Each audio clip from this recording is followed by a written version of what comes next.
I'm Dan, and this is 10,000 Hours of Indie, a podcast exploring new music and delving deeper into what goes on in the background of the independent music industry. I'm a musician and music lover and enjoy nothing more than discovering a band I haven't heard. In this first series of more in-depth interviews, I speak to 9 acts from a vast array of musical backgrounds about what it means to be an independent artist. From recording to stage, we talk about their musical processes and the decisions that have shaped them. These interviews are fascinating, and I have certainly learned something from every single one of them. Follow on the socials and email me 10,000indie@gmail.com. Welcome to you both. How's things? Good, thank you. Yeah, good. I first spoke to Gavin and Taryn shortly after the release of their first album, Reconstructed, back in 2001. Wow, 4 years ago already. Since then, the band have played across Europe, while along the way playing the Arctangent Festival twice, Portals and The Great Escape, to name just a few. In October last year, the duo released their second album, Your Life Is Over Now, helped by a crowdfunding campaign that raised upwards of €9,000. That's quite impressive. They're currently embarking on more tour dates across Europe. So for those who don't know who you are, tell us a little more about your musical background and fill in the gaps I didn't cover. Heavy rock band, very much influenced by the world of like math rock and post rock. That's kind of when we first started playing together. We met in BIM in Dublin in college, in like music college. And when we first started playing together, it was very much math rock kind of riffs kind of band. The more we played, the more we sort of evolved into more of like a proper band that writes proper songs rather than just a collection of riffs. But yeah, we kind of come from that world, so that's why we've been lucky enough to play Arctangent and Portals and Strange Forms, those kind of like quite niche festivals. We've managed to make a lot of contacts in that sort of scene, make a lot of friends. The latest album we did, it's kind of more lyric focused, I suppose, rather than instrumental focused, which our previous work before our latest album, Your Life Is Over Now, is very much instrumental based with some samples kind of used as a vocal lead line. But yeah, in terms of our musical scene, as Taryn said, is kind of that whole math rock Arctangent world. I think you've managed to answer about 3 of the later questions already with that answer. Look at that. Let's start with an easy question. I know we've already done it, but for the listeners of this podcast, what do you listen to and what are your influences? Are they the same thing? I think we both have there's a lot of stuff that we both listen to, and there's, like everyone, there's other stuff that we both listen to separately. I know some of the early stuff, as we said there, math rock wise, early influences would be bands that we both really liked, would be like And So I Watch You From Afar, Alpha Male Tea Party, Cleft, Adebisi Shank. And for this later album, some of the bands would include kind of Trice, maybe Reuben, Biffy Clyro. I listen to a lot of punk stuff on my own time. And I know Taryn listens to a lot of like kind of more indie folk and stuff like Pedro the Lion and stuff like that. But yeah, there's a mix of stuff that we listen to along the way. Mainly rock kind of based, I suppose. But I'm right in saying that, Taryn? Yeah, I mean, I go through phases. I obviously listen to a lot of heavy music as well, but in the last couple of years, I guess since kind of becoming a dad, I've discovered a more chill side of my life where I like to actually listen to soft music. But I've found a real kind of, I've discovered sort of like American like indie music, and I'm just obsessed with it for the last couple of years. Like as Gav said, Pedro the Lion and Pine Grove is a fucking massive band for me at the moment. But yeah, it kind of changes depending on my mood and what I'm into and stuff. So the question was, are your influences and what you listen to the same thing? I don't think so. To be honest, at the moment for the last couple of years, I listen to less heavy music than I do kind of softer stuff. But our music is still heavy. So my influences are stuff that I don't necessarily listen to every single day, but stuff that I hear once in a while and get kind of stuck in my head. Yeah, or just like my influences for like music that I'm writing now could be stuff that I was listening to 10 years ago. It just kind of pops back up in my head while I'm writing, I suppose. I also take influence from, like, let's say we're writing an album of heavy music, I can take influence from an album of soft music that I'm listening to at the moment as well. Just some stylistic aspects can kind of like creep in there a little bit. But yeah, I don't think they're necessarily the same thing at all. Influences and kind of current listening things. On a side question then, do you find that maybe, how do I put this? Now you've become a parent and obviously your listening tastes at home have changed. I found the same thing when my kids were born. Do you find that almost gives you more drive to make the kind of music you do with the band because it's different to what you're listening to now? I guess the band is more of like an escape now than like an everyday lifestyle. Especially because we live in separate countries, so like we spend less time together. So when we still do, like we tour a lot and we record a lot and we write a lot, but just there's bigger gaps in between those things now. Any band activity for me is kind of like an escape from like my day to day, which is really nice in a way. So yeah, I guess it does motivate me to kind of to make music with the band, to kind of to sort of get away from that a little bit from time to time. Sort of back to the beginnings of your awareness of music. Have you both always been aware of independent music and wanted that to be the way you released your music, or has it been a sort of subconscious thing and it's just something you've grown into? That's a good question and a kind of interesting one. I don't think, well, when you first get into music, I don't think you even think about how stuff is made. And I think the stuff that you are exposed to, say at like a young age of music, it's stuff on the TV or radio or in magazines. So most of the time, I suppose those bands that you're exposed to at an early age aren't necessarily independent bands, or you definitely don't think they are. Do you get what I mean? I do. I mean, I'm thinking more of teenage years, because for me, certainly, when I was in my mid-teens, it was the Britpop era. So most bands were indie for me at that stage, and I was aware of it because it was called the indie scene. But I guess otherwise, I agree with you. I wouldn't have done. Were they actually independently releasing music, though? Is that what you're saying? Like, not on the major label? Well, no. Most of the Britpop bands were indie bands. Oh, okay. I mean, even Blur and Oasis, to a certain degree, Blur were certainly an indie band because they were signed to Food Records. Oasis maybe a little less so, but most of the big Britpop bands were indie as well. I think, though, me personally, as a teenager, I would have listened to the big bands. For me, would have been Metallica and Guns N' Roses. You know, right. I think there are a lot of kind of bands in Ireland anyway. I feel those are just two bands that like people love and obsessed with. And obviously, they're two of the biggest bands in the world. But they're just, I don't know, a lot of people's bands. But then at the same time, I mentioned there briefly, like I like a lot of punk music. And something I said recently I was on my friend Barra's podcast. One of my favorite bands is NoFX. They're a band who did everything. Like they just finished 40 years as a band independently with their own record label.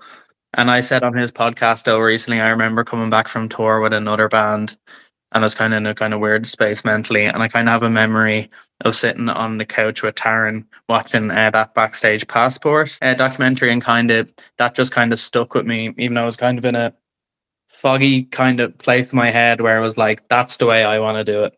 Because I really like the way that documentary sticks out to me. Obviously, it's real funny and it's crazy and stuff, but the way they involved even their crew and stuff and the way they treated their crew, everyone was kind of equals. And I just kind of I obviously love them musically as a band, but maybe to go back on your question earlier about bands you listen to influencing you, they're a band, they're my number one on Spotify every year. I feel musically they don't influence me that much, but in terms of like that DIY independent attitude, they are a band that maybe, a bit later in my, I was in my 20s when that kind of just, and I'm still in my 20s, like it's stuck with me. Do you know what I mean? Just that kind of way of thinking. And so they're a band definitely who have made me kind of that DIY mentality. Obviously it's nice. That means involving other people, but yeah, they're a band who have initiated that into me, if that answers your question. Yeah. I think so. Yeah, no, I did not give a shit when I was a teenager whether I was independent or not. I didn't even know what that meant. It's only like recently that I've kind of started thinking about that. And I guess I do, like in general, I do listen to more sort of independent band than like, I guess, major label bands. But to me, I feel like it's a little bit difficult to see the difference between like, because when you say those Britpop bands were like on indie labels, I wonder how big or small those indie labels were and how indie or slash independent they actually were. Because when you say independent music to me, my first thought was like a self-releasing band who's not on a label. Right. Yeah. That's Okay. like properly independent. And then an indie label, I feel like some of them are quite big. I don't know. I could be wrong. I don't know. I'm not like super knowledgeable about all the label stuff, but is there a big difference between a big indie and a small major? Do you know what I mean? That is interesting that there is a whole nother question there that I hadn't thought about as well. Okay, so where do you guys look for new music? Is it a conscious thing that you're constantly looking for new music, or do you stumble across it, or how do you find new bands and new artists? I don't consciously, I feel, look for it, but I'll kind of word of mouth, I suppose, or like recommendation from friends that I don't know, someone, whether that be Taran, our manager Alex Barrett, actually, who I mentioned there, who has a podcast, the Who Art Thou podcast, someone who's actually quite up to date with like newer bands, and he'll send me stuff and be like, check this out. It used to be a lot of the time Spotify when I first got it would throw out bands to me, but I feel that's less so now, and I kind of just word of mouth, or I see people in other bands I know maybe posting about bands. Yeah, so kind of word of mouth, I suppose, is the big one for me, is how I kind of properly, hear about bands, or else something might come up randomly on YouTube, or you just kind of keep, like Turnstile, I know that's a big example, but Turnstile are one of those bands I feel where it just kept being talked about, and you'd see these videos pop up of them, and I was just like, I'm definitely checking this out. Yeah, word of mouth mainly for me, and sometimes social media, and then I'll see a band maybe supporting someone at a gig or something, but mainly word of mouth. Yeah, I feel like it's probably kind of the same for me. A lot of it, Spotify is where I find new music, because the day goes on to autoplay and it starts playing random stuff based on what you listen to. I usually find a lot of stuff from there, and yeah, also word of mouth. I'm really bad for like the next big thing comes out, whether it's music or like a TV show or a movie, and like everyone's talking about it, and it's like, oh yeah, check this out, this is really cool, like they're gonna be huge, whatever. I'm always like, no, I don't want to listen to it, because it's like this weird instinctive reaction that because everybody is into it, I'm like, I don't want to check that out. It was the same for that show Breaking Bad when it first came out and everybody was going crazy about it. It's like, no, not for me. And then a couple of years later, when the hype kind of died down, I went and watched it, and now it's probably like my favorite show in the world. But it's like, because I didn't want to hop on the like hype train at that moment. I just wanted to wait until there was no hype anymore. So I kind of do that with bands as well, I guess. It's like, I don't like big hype because I don't really know why. So yeah, but then I'll probably go back and listen to them later and be like, actually, yeah, they're fucking really cool. Yeah, I did exactly the same thing with Breaking Bad. We started watching it the day after it finished. Right. So, but I'm also a completist, so I want to watch everything in one go as well. So there's an element of that with me. But yeah, no, that's a true independent mindset in my mind. That you don't jump on board with what everyone else is doing. Okay, so you're now signed to an independent label. Your last album came out on a label. Yeah. They obviously give you complete creative freedom when making music. How do you find that? Does it cause some problems? Maybe sometimes you're questioning if it's up to the expectations of the label, or did you not have that problem? In terms of that, we have our producer, Tom Peters, and our manager, Alec. For this particular album, Tom co-produced it, so we were kind of all chucking out ideas to each other. So that's a bit of reassurance. And then our manager, Alex, is like the third member of the band. So for me personally, that helps a lot. Yeah, no, I didn't really like, because we had the album fully demoed, pretty decent demos recorded for each song when we started sort of like sending it out to labels and see who was interested. And they just came back being like, yeah, we really like it, let's do it. There was never really a question of like whether it was going to be good enough. I suppose when we were sending it out to labels, I was a bit worried that nobody was going to like it. Or like that it was, for whatever reason, it wasn't going to be up to like label standards, because we'd never worked with a label before. But yeah, no, they loved it straight away. I don't know. I guess that's more a question that we probably would ask ourselves for the next album, that now that we're on the label. In this particular case, like Big Scary Monsters, they're like really, really, really cool people. I don't ever see them having any problems with any kind of music that we release, unless it's like really shit. But like, I don't think it would be. so far we've managed to do some good music, so I don't see why it would just go downhill. You've already got past the difficult second album stage, which is the one they always talk about, isn't it? We've kind of done it a weird way though, because our first album was instrumental and our second album was with vocals. So it feels like the third album, if there's vocals on it, it's going to be the difficult second album with vocals. Yeah, we should make like a drum and bass album or something. Yeah, like we'll to really throw a curveball. Completely different. But yeah, no. To answer your question, I don't think for this particular label that we're on, I don't think that's ever really going to be an issue because they're just really nice people and they make us feel like we can do no wrong kind of thing, which is a really nice position to be in. No, they're a brilliant label. They're one I've been following for a long time, so I was very happy when you guys joined them. Do you think, and I guess you've got to look at this from an external perspective, that it's more challenging being in a duo? Maybe the pressure is greater when you're on stage when there's only two of you, or what do you think about it? I think I've always said that there's like limitations kind of bring on creativity. So like because we're limited in terms of what we can do sonically and also on stage because there's only two of us, it kind of makes us do things a bit differently. Just even down to like how I play guitar, because we don't have a bass player. I play slightly differently to what a guitarist in a trio would play like, because I have to cover the bass and the guitar. And it's the same thing with like the stage presence as well. Because I have the entire front of the stage for myself, I kind of have to make the most of the space.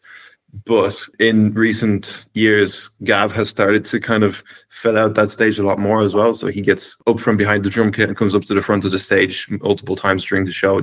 And I think we actually end up moving more than a lot of bands with more members, probably also because there's more space on the stage.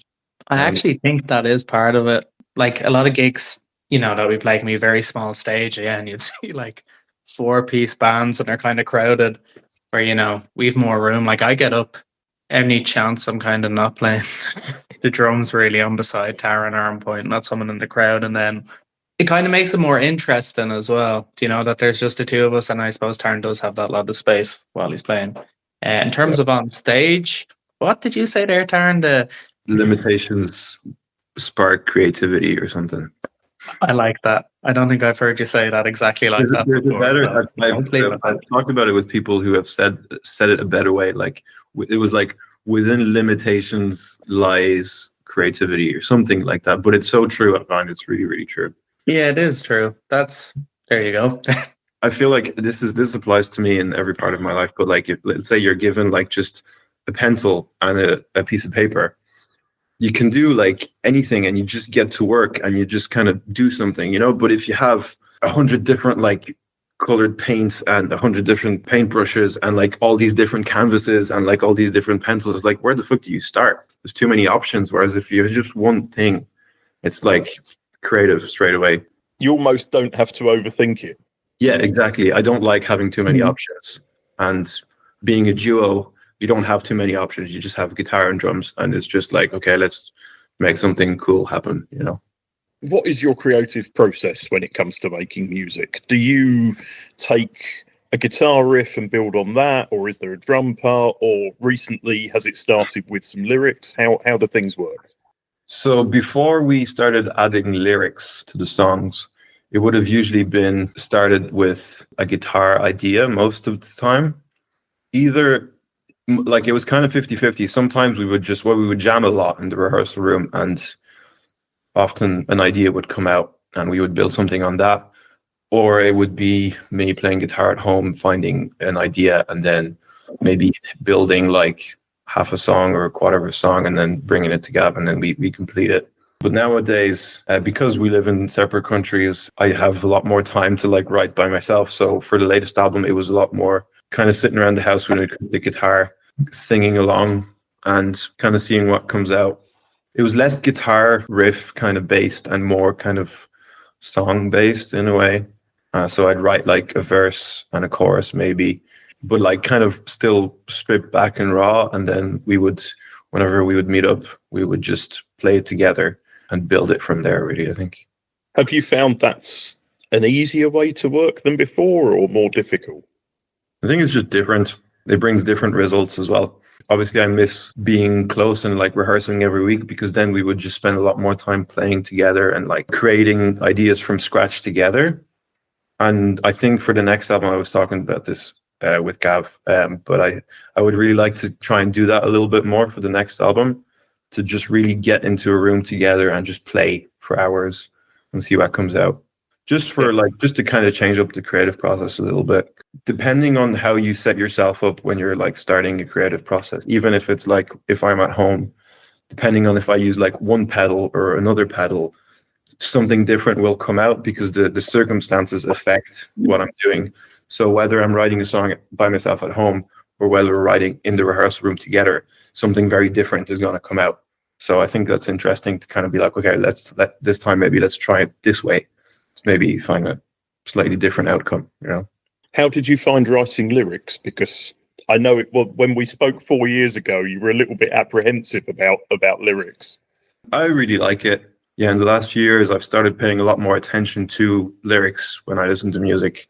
And I've always kind of been really into like languages, because I grew up speaking French and English. So I've always paid like a lot of attention to languages in general. And in the last few years, I've started kind of reading a bit more and kind of paying more attention to lyrics, and trying to find interesting ways to say things, and recognizing when like a songwriter uses just kind of cool little tricks in the lyrics, whether that's like a non-traditional way of making things rhyme, or like rhymes within one single line, or like not necessarily rhymes, but like using a lot of the same consonants throughout a lyric, so that there's like a k sound that happens like lots of times in a few words. Those things are kind of interesting to me. But yeah, the lyrics themselves, it can be difficult sometimes, but it can also be very easy sometimes. It's like making music. It's all about the inspiration and stuff. How about touring? For you personally, obviously you've got management and everything like that who help to organise and make sure you're not going to lose masses of money when you do a tour. But what are the challenges of touring for you at the moment? Is it maybe easier to tour as a duo, or does that actually become more of a challenge because there are only two of you to rely on? Way easier. The fact that the two of us, I live in Ireland, Taryn lives in Germany, we can make it work. I feel like if there was even a third person in the mix, it'd be so much more difficult. In terms of organisation and logistics, it is so much easier. It's most of the time, it's usually a case of like, can you do it? Yes or no. Sometimes other stuff in life gets in the way, but that's life, you know. The fact even that like Taryn has a lot more responsibilities now and has two kids and we can still do this. I think though, it's like two people in a band in terms of that is so much easier. If you think of it even in like, if you're talking about a business point, so financially it is easier as well. We're lucky that we're able to do it as well, you know. Not everyone's able to do it. Yeah, I guess you can just throw everything in the back of an estate car and you're off. You don't have to hire a van or mess about with any of that stuff. We have a crew we've noticed over the last couple of tours that we've started doing things a little bit more professionally, whereas like you said before, we would just jump in an estate car and just bring whatever we could. But in the last couple of years, we've kind of started just being like more of a proper band, and it's something that we were on tour recently, and something a few people pointed out to me that like, it seems like you guys have this down, because we're playing alongside other bands who seem like to be doing what we were doing a few years ago, kind of just like having just a little bit of merch or whatever, but where we bring out everything. We have everything we need, and because of that, we kind of do need like a crew. It's not always the same crew, but it's like we usually have at least like one or two people extra to do obviously the driving, but also, you know, some teching as well, guitar tech, drum tech, helping with the merch, just being like roadies in general, and that makes such a huge difference. Also, because like, if it's just the two of us for a week in a van, you know, you need other people to talk to as well. Yeah, I meant, just to be clear, I meant that like logistically in terms of like being a duo, performing and stuff, because at least say because we do have our crew and they're great, but for example, like if we went on tour, you know, Alex, our manager, usually goes on tour. If he can't go, then we've Stefan in Germany can go. Do you know what I mean? So you can swap people out in terms of a crew, but in terms of a performance thing, and even getting the fact of like that we can rehearse the day before a tour is so much easy. Like there's a band we played with recently who all live in the same country, and there was three of them, or they both all live in the same city, and they couldn't get a rehearsal in before. Do you get what I mean? So even like, Yeah. I know people who are in the same city, same, an hour away, and they can't get a rehearsal in, but we can do it with two of us abroad. But yeah, to be clear, yeah, we need our crew as well, and I hope they don't leave now. Our crew is great as well, and Taryn's dead right. And for our comfort as well, it's amazing having that crew. I'd love to be your sound engineer. Only having to sound check drums, guitar, and a vocal has got to be the easiest thing in the world. We have also a sample pad, and we're on in-ears, and so sometimes some engineers are like, they don't really like in-ears. I don't know why, because I think it's actually easier. It is true that it's easier than a 9-piece band with like brass section and keys and all that stuff. So yeah. Moving on to social media. Obviously, you guys are of the generation where you've grown up with social media. It's always been there in your adult lives. Do you find it a struggle to maintain your social media output as a band for promotion and things? And do you think that artists, even indie artists, should have full responsibility for their social media, or should there be people helping you to do this? If other people should do it, I think that's a personal choice. I don't think fans should be consumed by social media as well. I do a good bit of posting on our social media in terms of promoting gigs, but when I do it, I just I'll send it to Darren, like, this all right to write, and just post it, and I just kind of leave it most of the time. It's good to have cool content and stuff as well, like, which I really like when bands, like Taryn has done like edits a lot of reels and videos and stuff, and for me, in terms of that, I find it just really nice to kind of look back on as a memory and stuff, and it's a nice thing to share with people. But I think it's important not to get over consumed by that stuff.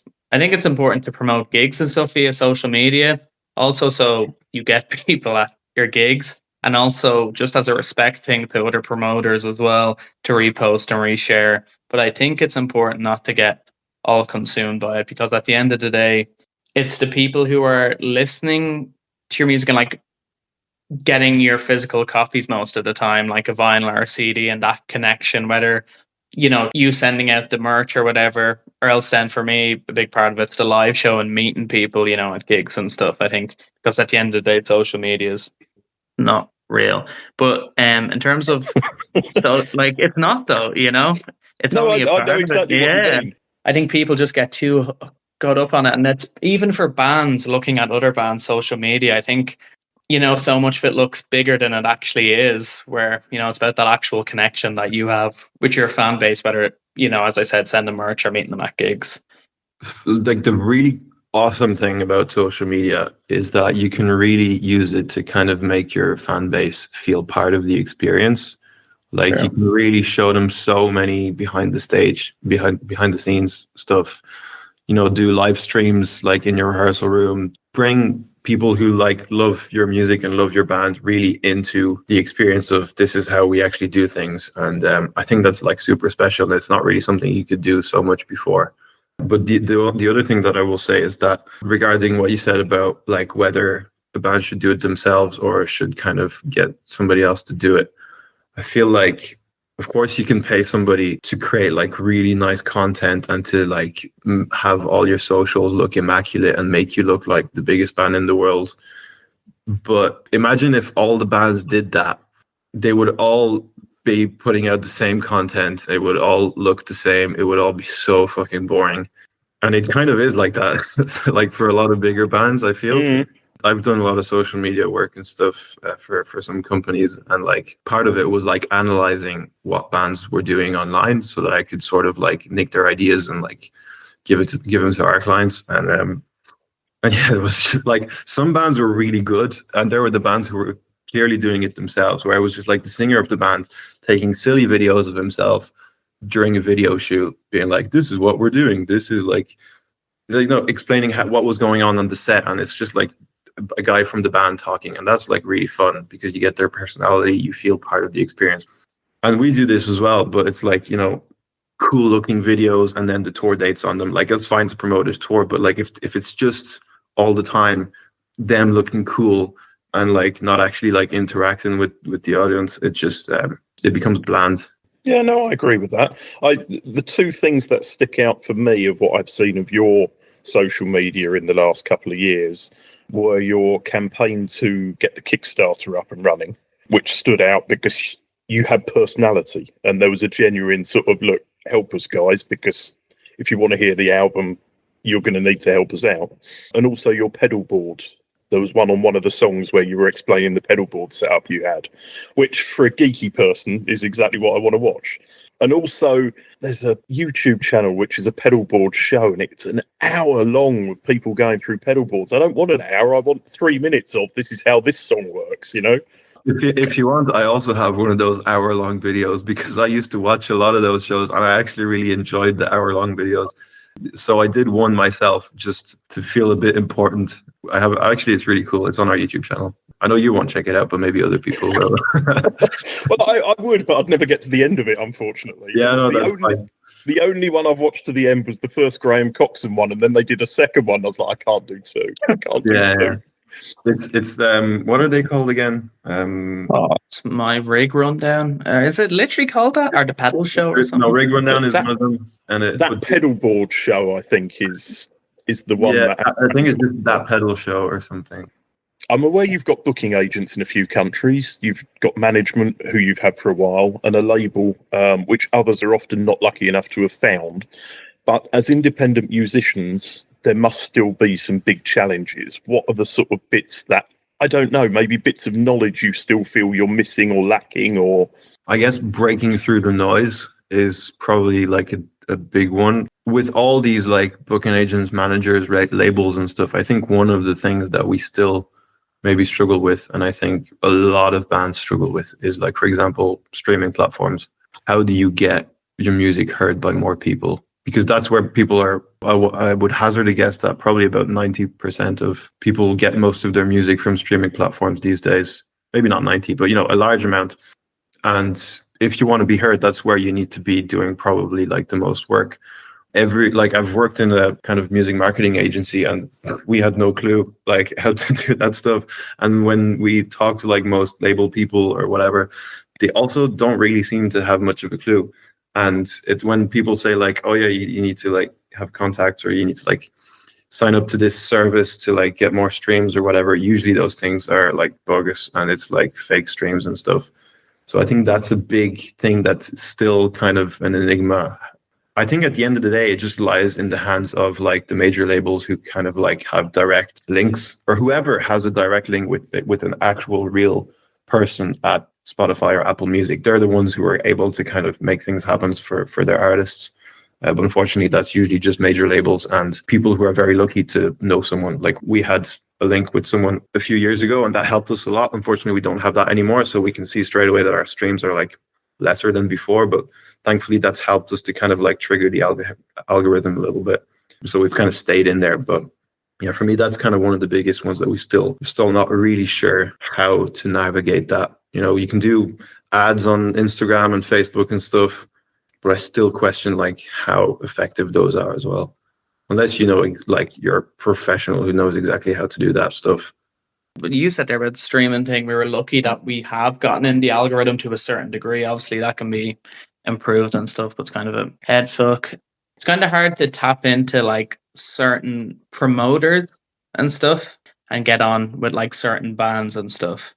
I would love to tap in and get a support slot for a bigger band, but to do that, I suppose that's the thing, are kind of breaking into certain scenes and niches where basically I'd like to hop on a tour with a band, but it seems like that's kind of hard to do. Big festivals as well. Yeah. I think it usually, with this sort of stuff, it usually comes down with like having the right connections. We've managed, like we're building our connections every day through what we do, and we're in a good place now, but we've still got so much more to do. And I feel like again like bands who are on a major label, they have every single connection ever, not personally, like the label has them, but through the label they get that. And we're still working with a very independent team who are like our manager. We were the first band he ever managed, so he's learning on the job. He's getting better every day, but he's still building his his contacts and his relationships. And I think that's kind of like the big, it's the same as well, going on a tour, supporting a big band. It's usually comes down to like somebody knows someone, and it's not really about like, I mean, maybe it's about what agency you're on or what you've done, but usually it's because they're mates, So a lot of the time it comes down to that. So it's like, it's about creating more relationships with people and having contacts and being lucky. I heard a lot of people say recently that the music industry is rigged and that it all comes down to people who have money. I was thinking about it and I was like, how would you be able to buy that stuff? You can buy a support slot. Yeah, you can. A lot of support slots. Yeah, Right. people they pay bands. It's a big thing American bands do, where they'll literally, you pay them or you pay for the tour bus. It's a whole thing. That is a thing for a lot of bands. That is. I saw a reel the other day and I was like, yeah, this guy said that this tiny bands sold out a tour because they basically just bought all the tickets themselves or something. Because or at least for one show, they sold out like the big show. Or like, I don't know if they bought the tickets themselves or they paid a whole bunch of people to buy the tickets and go to the show, even though they had no idea who the band was. Just that landed them like a record deal, or like it landed them on a big booking agency because of that show that was sold out. Insane.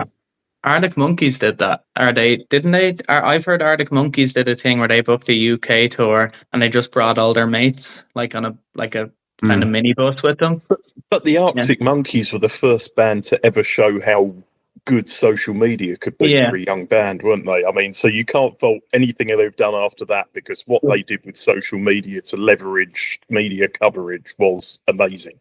Yeah, that's what they did. But in terms of those connections and stuff with other bands, I don't know, the whole thing with this music, it's just chipping away at it, isn't it?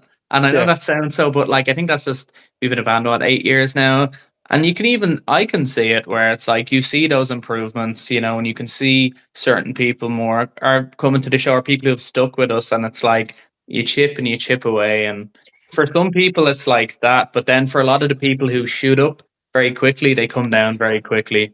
Oh, yeah. So, I don't know, if we keep chipping away, we're going to take over Spotify, and then we'll have bands paying us to go on tour with us. I think it's like so much of it is also down to luck as well. Like, absolutely. It's just like every good thing that's ever happened to us was pretty much mostly down to luck. Obviously, we had the hard work to back it up, but those situations kind of happen. Like, a lot of luck was involved, I think. Being in the right place at the right time. Yeah, exactly. Yeah. There was actually, I think it was a TikTok video I saw last week where this guy was saying, if you want to build an audience and you've got a spare date when you're on a tour, contact somebody in that area and say, hey, we'll come and play a house party for you. Yeah. Is that what you guys did in the end? We literally had a show recently. Well, we had a tour recently with it was our first time playing that area, that country. And because it was our first time, we were struggling to really fill out the whole tour, and we had two rest days that we actually wanted to play on. So I spent 3 weeks just basically asking everybody, we will play anywhere, because we would rather play in your garden for no money than stay in a hotel room doing nothing, So we did that, and it worked. We played the show, and it was really fun. It was to a completely different audience than we would usually do it, but everybody enjoyed it, and we sold a bunch of merch, and so it was cool. So it paid for itself, basically. Yeah. And it was a donation thing, so it was pay what you want to the band, and we made maybe more money than we made at certain gigs. So I think it's also really nice as well, I suppose, doing something like that, where, kind of to go back to what I said, maybe on that social media thing, where it's not real. Obviously, we contacted this person probably through social media, but you know what I mean? That actual face-to-face connection is kind of what makes it. So that was awesome. I think it's a great idea, if people can do it as well. Okay, well, moving back to your music a little bit, anyone who's listened to your music has obviously noticed there's been a shift into, dare I say it, a more soluble version of your music by having more vocals. Was it a conscious choice, or something you felt was necessary, or was it partly because you moved away and you felt, as you say, you were just writing more songs, as it were? Yeah, probably the last one. Also, it has to do with becoming a dad as well. My approach to writing music changed, and I tried to go back to the previous way of doing it, and it felt really forced, and it didn't really feel natural at all. So, it was kind of just a very natural thing. Like, yeah, different living circumstances, writing more songs rather than riffs, and I guess the fact of having lyrics just kind of naturally gave the songs a more traditional structure of like, verse, chorus, bridge, chorus, outro kind of thing. Whereas I think what I really liked about the music before was that I feel like we always tried to kind of stick to a traditional song structure, even though it was like all over the place, math rock, post rock kind of stuff. We still tried to have more or less of a traditional structure, but with the lyrics, it makes it even more obvious that there is a structure there. So I wasn't, we need to make an album with vocals because it's going to sell better. It was more just like kind of a natural thing, circumstantial in a way. Yeah. Not just because of vocals, but how do you think your music has evolved from when you started out to now? It's kind of weird, but I feel this. I'm not sure if it's necessarily true. And it's funny because there's lyrics in the songs now, and it's obviously more accessible. But I feel that with this last album, we're kind of writing more for ourselves, which is funny to say because they're probably more commercially, they're more like playing the radio. Where I feel like with this album, it just feels like this is what we want to do, And I felt that because it was a worry, I think, to have lyrics in it because it's another element at the start, and our old fans like it and so on, where I feel, and I think that's a very good thing, we're playing for ourselves. I think people can see that and respect that more, where maybe say with the previous album, maybe there was sometimes we were trying to recreate what we already did, where I feel like now kind of mainly doing it for ourselves, obviously with respecting the fan base and hoping they like it, and both of those people aren't together, but I feel it's just like, yeah, we're doing it for us, and if you're with us, you're with us. And it's matured a lot more, the music, as we have matured as people. But like, I do feel though, it's like, I don't know. Yeah, it's more, as Taryn said earlier, it's more just song based and less riff based. But I feel it's more we are writing for ourselves. That's how I feel anyway. Have you had any criticism of being a more lyric based band from any of your older fans, or is everybody quite okay with everything? There's literally just one example that I can think of where someone has been like spoken of it like in a slightly negative way, which I'll come to in a second. But everybody that has said something about it, and maybe there's other people who were disappointed with the new album, they just didn't say it. So many people were like, commenting on the YouTube videos, being like, finally they've added vocals kind of thing, and this is like really cool. And so many people, like, especially when we started releasing like the first couple of singles from the new album, we got so much positive feedback through comments, messages from friends and stuff, being like, yeah, this is like really cool, especially with the lyrics as well. Like a lot of people were like relating to the lyrics, which was like awesome for me. But yeah, there's just one guy. We played a gig last summer. Was it 2 summers ago now, I think. Where it was obviously before the songs like started being released, but it was kind of like a test show to play like a bunch of the new songs and see how the crowd reacted. And everybody loved it, but there was one guy at the end that came up to me and he was like, you shouldn't sing because like when you're playing guitar on the songs, you're like you're virtuoso, but when you start singing, all that goes away. I guess he was referring to like the instrumental songs are much more complex guitar wise. The newer songs are a lot simpler. Like in a guitar way. And that really stayed with me because it was at the time where I was really insecure about the shift. As we went on with it, I felt more comfortable, but that was a point where I was like, oh, I don't know. And everybody else were like, this is amazing, your voice sounds great and stuff, but this guy really stuck with me. But then I had a long chat with Emily, Gav's partner, and she was just like, don't listen to him. Fuck him. Yeah. Okay, Emily, I won't listen to him. And I didn't, and then it was okay. Sorry, yeah, there was a few people I know who were like, I was worried when you said like you're gonna have vocals in the song, but then when I heard it, I was like, oh, that was good.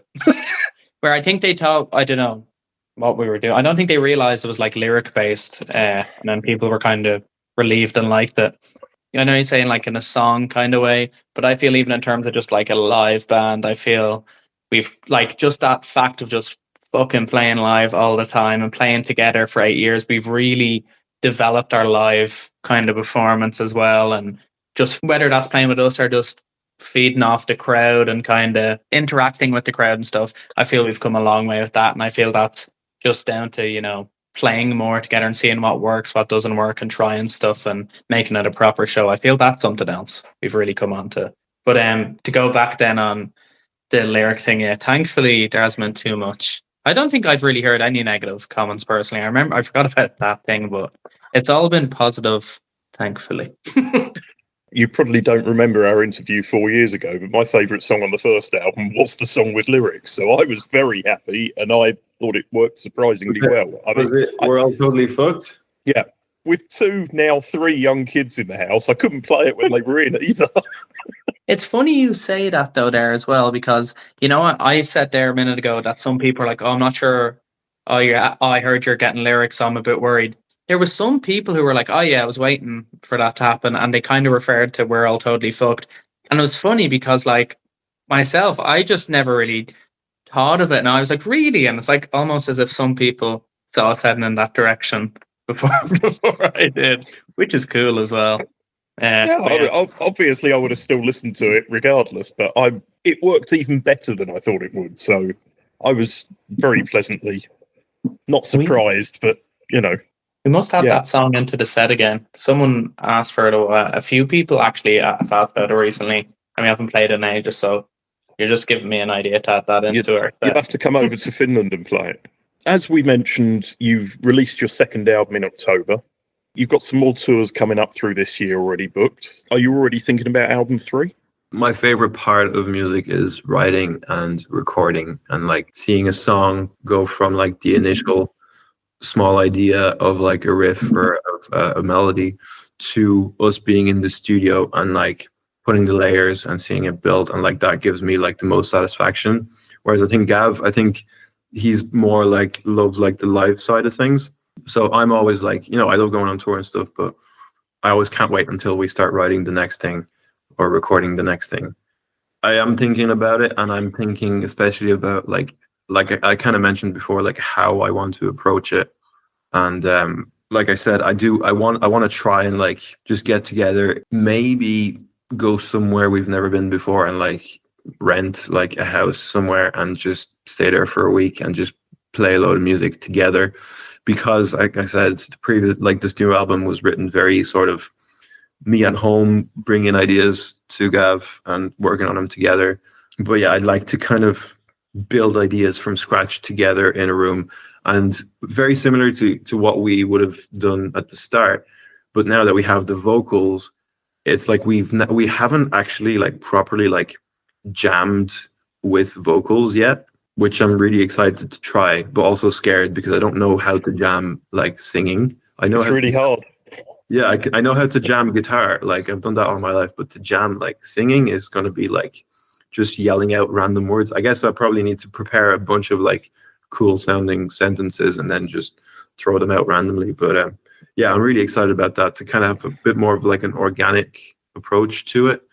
And I have ideas for like influences that I kind of want to try and take influence from, but I won't say anything more about that. A side note, what are your thoughts on things, because obviously we're trying to look at the indie scene, but what are your thoughts on things like the instant fame machine? And by that I mean things like X Factor and stuff like that. I don't know. It's weird, but I've never experienced something like that. I think we're very much the opposite of something like that anyway.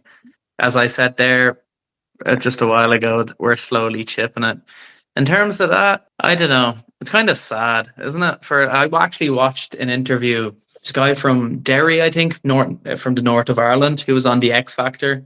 Quig might have been his name. I could have his own second name wrong. And I actually watched the full interview with him. And it was mad to hear him talk about, he was only like 16, 17 when he was on the X Factor. And he said, he was on X Factor. He got to like the quarterfinals, maybe even the semifinals. He got really far. And then the next week he was back playing football with his mates. Do you know what I mean? There was no aftercare or anything. And to me, that is mental.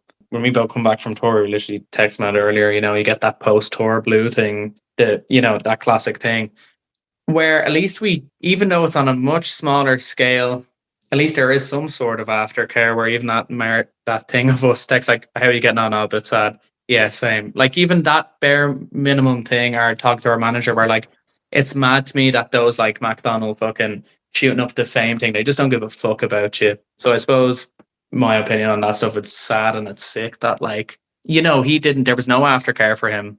I think he's doing okay now, but even if you think of like Liam Payne and stuff, it's pretty fucked up. And I think that my opinion on stuff, those people, they just don't give a fuck and they see it as a product as well. And I do think that's pretty sick. So yeah, I suppose I do have an opinion on it. There you go. Got that out of me. Yep. Yeah. I feel like, I would agree that it seems like a very toxic environment because obviously it's not really, at least at the start, and it's not really about the artists or like the contestants. It's about the show and the money that they can make, like the TV rights and like all this kind of stuff. Yeah, so you can imagine how the people are treated. But I mean, I think of people who have kind of sort of made it, because you think in my head, the people who win those things, they maybe have like their 15 minutes of fame and then they're gone, which is probably true for most of them. But I guess One Direction, they were kind of formed on one of those things, right? Yeah. In fact, they all went in as individuals and got put together by Simon Cowell. So he knew they were going to win from the start because it was the band he wanted. Well, my wife is a massive Harry Styles fan. And so she kind of talks to me about, his kind of how he does things and stuff. And to be fair, he's one of them that I actually have quite a lot of respect for because he seems to be doing things the right. Obviously, he has got a massive, huge machine behind him, so it's easier when you have that behind you. But like he seems to be really taking care of like his fan base, and his concerts are like she went to see him last year, and apparently it was all about like respecting each other, giving each other enough space, and it was all really like a wholesome experience. So I like just seeing from what he's done, it seems like he's managed to kind of come through it and like do something really cool afterwards. And even I quite like some of his songs, like it's pretty cool. I did some work for the Wet Wet Wet, that band from the 80s who had that song. Yeah. Did some work for them, and because now they have a new singer. Oh, do they? They've replaced Marty Pello. Wow. Yeah. Okay. And he's a guy who they found him because he was in a boy band, but he won one of those TV show contests as well. So I guess he's like just seeing them be as a band together, he's like a really normal guy, really nice guy. He just got the opportunity to be the new singer of Wet Wet Wet because of one of those things. So it worked out for him as well. So I guess for some people it works out pretty well. It's just the same with Adam Lambert ending up as the new Freddie Mercury as well. So it's I can imagine that it's pretty rough on a lot of people, those kind of things, but for some of them it works out, I suppose. I guess it's just about having the right mental attitude, and I guess in a way it's the same with you guys as well. It's about having the right mindset to deal with the failures as much as dealing with the successes. Mm-hmm. It's kind of a loaded question because you've then got to look at it the other way. As as an indie artist, you probably have more setbacks than they do. They just have one big one and then they go back to their day job. Whereas, they fall from much, much higher than we do. So I can understand that it can really destroy someone, I suppose. But yeah, we have setbacks all the time. Although I guess we have fewer setbacks now that we have a team around us and we kind of learn how to navigate stuff. But I guess we actually have been pretty lucky not to suffer too many setbacks. We've had personal issues that have affected us being able to play together for a certain amount of time, but we always came back, because I think we have we know to treat each other well, and when something happens, we just wait until the other person is better and then we just get back into it, and that's fine. There's no massive pressure from anywhere. I guess also being a two-piece, there's not that much chance of having a massive argument like you would if there were 4 or 5 of you trying to make music together. Yeah, I guess not. Yeah. What is the best advice you can give to somebody who wants to start a band now, from your experience? Start a band. Yeah. I think we were after this a while ago. Start a band. Just do it. Don't overthink it. Jam with your friends and just play. I think that's it. And I suppose, world of social media. I know you said earlier, we grew up with social media a lot, but obviously it's a lot more intense now. where everyone is aware of it, maybe. But just start a band. Don't overthink it. Play the music you want to play as well. That's something that I always say. Play the music you want to play, whether that's classic rock or folk music. It doesn't matter. Just play what you want to play. Don't listen to just to, maybe to go team like. Don't listen to what some music industry expert has to say. At the start, maybe do take advice though as well. And criticism. But I think at the start, just play with your mates. Learn, make mistakes. Yeah. Make all the mistakes. Yeah. Ruin your life. Start a band. We all have. That's a joke. I think it's really important to do it with the right people as well, though. True. That is very true. Yeah, you can start a band and jam with people, but you hear so many dysfunctional bands because the people just don't get along or they don't have the right chemistry together, and that can really put a spanner in the works. So find people that you trust and that you enjoy playing with, that you kind of are on the same wavelength with, and things will be so much easier, and you'll just have more fun playing music as well, I think. It might take a while to find those people, but it does. Yeah. I think we were lucky because we were in music college, so we were able to play with loads of people and be like, okay, I don't like this guy, I don't like that guy. Gav was actually the first person I ever played with in BIM, I think. So that was really lucky. But then, being in music college, you go into loads of different projects and stuff. But I always ended up going back to Bicurious, and that's the only project I have now because it's worked so far. Do you believe that independent music is in a good place at the moment? Yeah, I think so. Independent in terms of just independent bands. The ability to reach out and find your fan base and things. And, I think for me in that respect, it's easier now, but does that actually make it easier, or does it mean that you've got one fan in every country across the world, so you can't actually get a gig or something, There's probably more competition within the independents, within the indie scene now, because so many small bands can be seen through social media. So you're probably competing with a lot more smaller bands, but it's also, like you said, it's so good because you can be seen, whereas before you might not have been able to until you get onto that bigger label kind of thing. I think the positive though for a band like us, especially when we started out and we were instrumental band, which wouldn't exactly be the most commercial thing, or even now, I suppose, social media is great for that, I suppose, for independent bands, just bands that necessarily wouldn't be played on, when you would have had to rely on radio or more press support. Now you can kind of break through that a bit more, which is a very positive side of social media. I would say that it is in a good place. I think it seems like there's maybe more opportunities for independent, there's more independent festivals and showcases, but at the same time, I feel like those stuff has maybe been all around. Maybe it's easier to access them, showcases and stuff as an independent band. I think it's in a good place. Briefly back to your music again. You're both living in different countries, as we've said. You've kind of half answered this question. Has that made it more challenging, or meant that when you're together, you're more focused? I think when we're together, I would say myself, I'm more focused. I think that, yes, it's challenging in a lot of ways, whereas Taryn said earlier, you can't go down and practice. But I feel like when we're together, or even the fact of being on tour, you appreciate it more. And it's we're doing this now. And you're more in it. I feel that, definitely. I feel when we practice, even the way we wrote this album, I know Taryn said a lot of it started at home, but then when it was brought to the rehearsal room, it's all right, we kind of fucking have to get this done. Yes, there's the obvious challenges of not being able to go down the road and practice, but then at the same time, you appreciate it more. So there's both, but that's being in a band as well. So, there's always going to be challenges. But I think we just fucking make it work. We always have. If you're in a band, that's what you try and do. So there's both. I feel there's both. I do feel, though, I'm more focused when I get to do it. Bit of a random question. There's only a few to go, don't worry. Do you think it's easier for an artist in Europe these days or an artist in the US? And maybe take yourselves as an example. Do you think your music would be selling better, or you'd be touring more if you were in the US?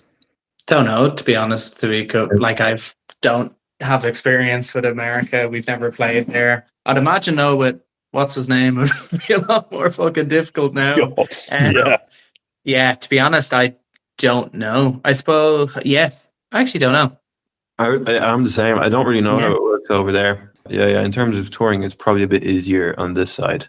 And like, I guess it looks better in a way from the outside, where if you're doing a tour and you're going to France, Germany, Italy, Spain, UK, rather than just being like East Coast of America, West Coast of America, and like maybe Mexico or Canada, but that's it. Yeah. In that sense, maybe, but I mean, I don't think that's a huge deal either. I just know that we have like loads and loads of listeners in the US that I don't know when we're ever going to be able to play in front of them. Hopefully, like in the next few years. But I don't know if that means anything, like in the sense of this question. But I think there's probably pros and cons to both. But yeah, I wouldn't be surprised if it was like a tiny bit easier for people in Europe, especially given the current climate. Like, What has been the most rewarding part of being a member of this band?